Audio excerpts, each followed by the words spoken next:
It's been so long since I've been in front of a camera that I kinda almost feel awkward again. What's up, guys?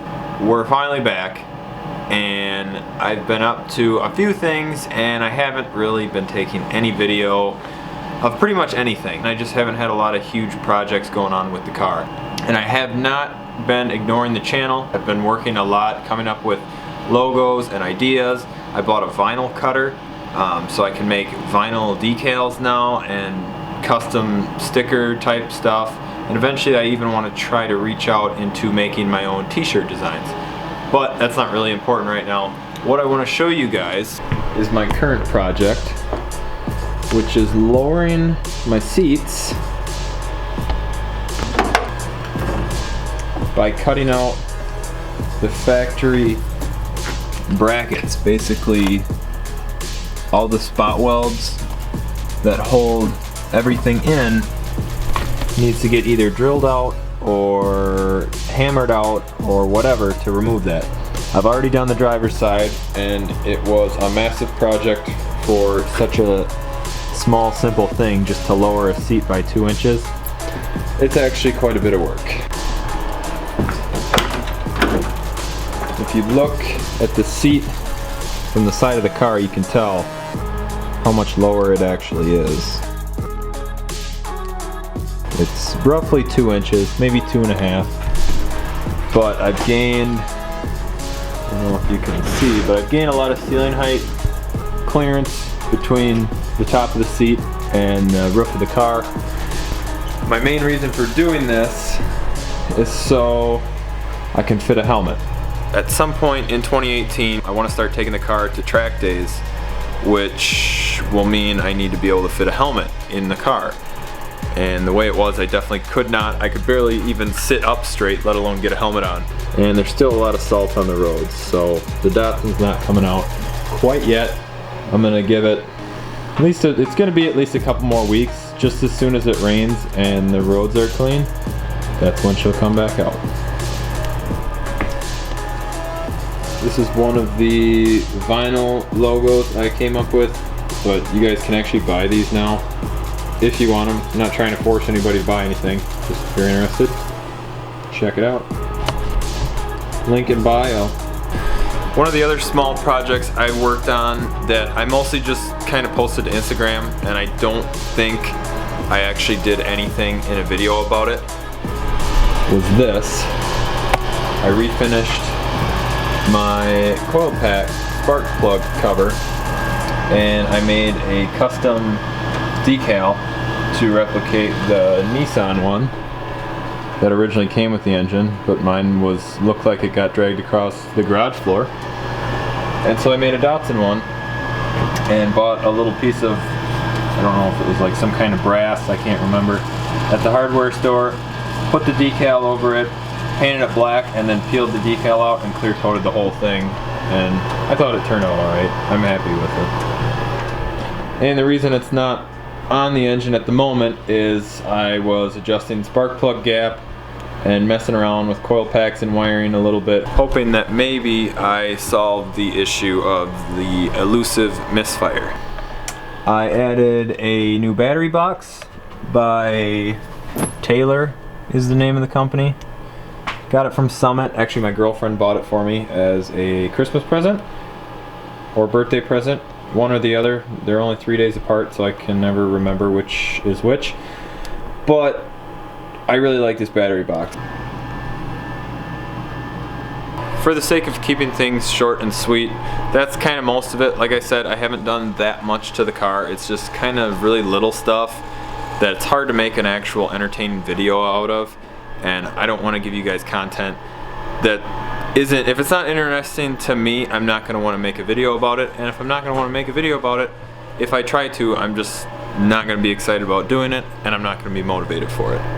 So today, now that I kind of know what we're up against, we're going to cut this out. The tool we're going to start with is this flat disc. And the one that I chose here is a 36 grit. I'm not sure which size would be the best for this, but this one's pretty rough as far as sandpaper material goes. And this should actually eat right through that thin metal of those brackets and the spot welds pretty quickly.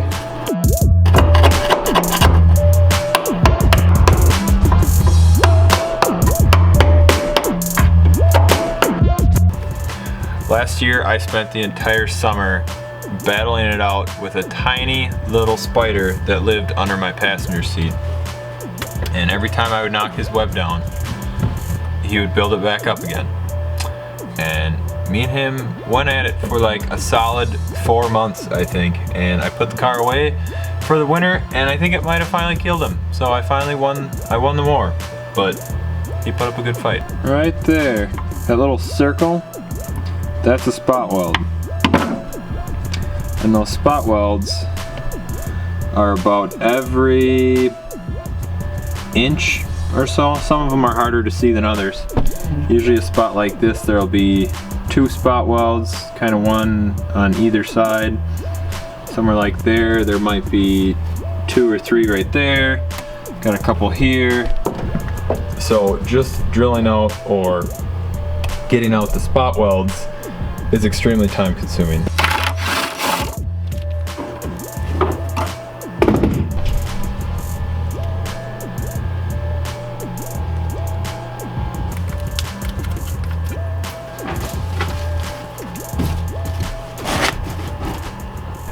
I didn't go into nearly as much detail building a little fort to keep everything clean when I did the driver's side, but it makes a huge mess ripping this stuff out. So this time I made myself a little cocoon so that as I'm flinging bed liner and rusty bits of metal and whatever else, hopefully most of it will stay contained. My whole reason for trying to use this flap disc is to avoid welding more holes closed than I need to. And as it turns out, that's not going to solve any problems, because I ended up with a hole here, I got a hole over here, but I got this front piece getting fairly close. Had a tough time finding all the spot welds, and then I just drill them out about halfway with the drill bit, and most of it is looking okay. Everything else is seriously like a cakewalk compared to doing this. And I can't really get the camera on it right now because throwing sparks and pieces of undercoating, dirt, and stuff like that, I don't want it to end up on the lens and on the camera. So you guys kind of get the idea. I'm trying to get this metal out of the floor. There's not really any secrets to it. You just gotta go at it. Found a little rust hole right here. Right about there. And that came from pulling that big brace piece, one of these pieces. I pulled that out, and lifting up on it was enough to pull some of that metal part, and I guess it was a little bit soft right in that spot. I would say at least half the spot welds need to be gone back over with the welder and filled in. So for tonight, I think I've taken this project to a decent stopping point. Usually I like to work until I get myself to a point where I'm at least happy with what I accomplished so far and can at least check one thing off the list. This project is definitely not for the faint of heart. If you're afraid to tear up your car, you definitely would not want to do this. You end up with all these little holes, and one thing leads into the next, and then in probably most cases, like me, you're gonna find a little bit of rust. And other than that little bit of rust there, this is pretty much the same story as the driver's side. The only difference I noticed with the passenger side compared to the driver's is that the frame rail seems like it sits up into the floor, where the driver's side was relatively flat across the floor.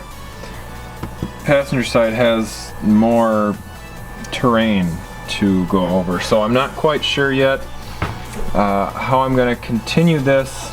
I have a couple ideas, but I'll show you with this side what I did on the driver's side, and I think it'll be a pretty good way of sorting this out. But the passenger side, I'm going to have to use some spacers or something just to accommodate the uneven floor. So So I just wanted to say thanks everybody that's sticking with it and still subscribing and still watching the videos, even though I'm not posting as consistently as I know I should. But I'm going to try to ramp up the videos and post more often with the warm weather coming and spring about to start in like a week or two, I think. It'll make it a lot easier to just come out here and work on things and a lot more enjoyable. So hopefully you guys are interested in some of the stuff I've been doing. Check out the website if you're interested, and let me know what you guys think. So thanks for watching, guys. Till next time, we'll see ya.